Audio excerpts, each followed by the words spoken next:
I don't know who you are. And, I have to get to the river. I just told them I was a photographer trying to take photos, right? They call up some supposed buddy of theirs who's down there by the river. And they say, hey, listen, I called my buddy. You now have to get in the truck with us. There's no choice. Because if you walk down there by yourself, it's gonna be trouble for you. At this point, I really got no choice. We get in the car, we start driving north. Again, now we're headed towards the United States. Now at this point, we're literally a couple hundred feet from the US border. This man that they had called on the phone gets in the car. And as soon as this guy got in the car and I could see who he was, I was like, oh, this is not a guy I want to be in. Like, this is getting bad. Like, this situation is solely not in my control. They whip the car around, they start driving down south. This man who got in the car gets on the phone with the woman, they start rambling in Spanish. I don't really know what they're saying.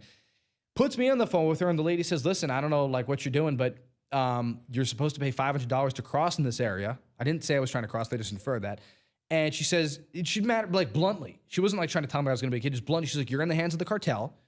You didn't pay them, so and now you are being taken by them. You're gonna be handed off to a group of armed men.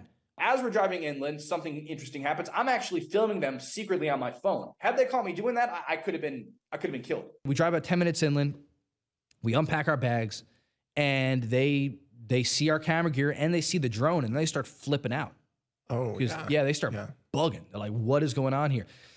Then they start searching through all of our data. They search through my phone, and I'm worried this whole time, like, they're gonna find that video of me that I took of them, and I don't even know what they're gonna do, but I just don't think he saw it. They put us on our knees, take hostage type photos. They accuse us of being intelligence or military guys. They're checking us for wires, going through every bit of our bag. Another truck now has pulled up with 4 more armed men. So they took my brother, they got him pinned up against the truck.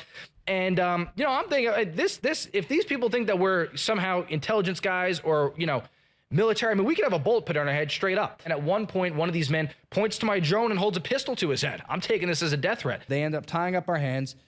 They throw a blindfold on me. They didn't have one for my brother, so they just pull the hood over his head of just jacket that he was wearing, throw us in the back of the truck, and basically say, you're part of an investigation. We're going to see El Jefe. I'm like, how much money do you guys want? What do you want? We'll go to an ATM right now. We'll pull it out, and they won't have it. They're like, no. They're like, we're going to see the boss, El Jefe. I don't know where we're going. I'm blindfolded. My brother's got his head down with a hood over his head. As we're driving throughout Mexico, they're deeper into Mexico. They're making stops. People walking up to the truck, whispering about us, saying, intelligentsia or military. They're smoking pot in the car. They're making more stops, driving down dirt roads. And as we're doing this, I'm actually whispering to my brother. I'm like, man, if you can, start loosening up your hand straps, because I don't know if we're just going to have one opportunity to make a go at it before they execute us. I mean, I had no idea what was going to happen.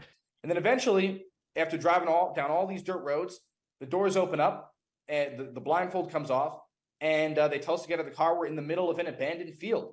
I mean, literally, I thought they might kill us right here, but that's not what happened. They took all of our electronic gear. They laid it out in front of us.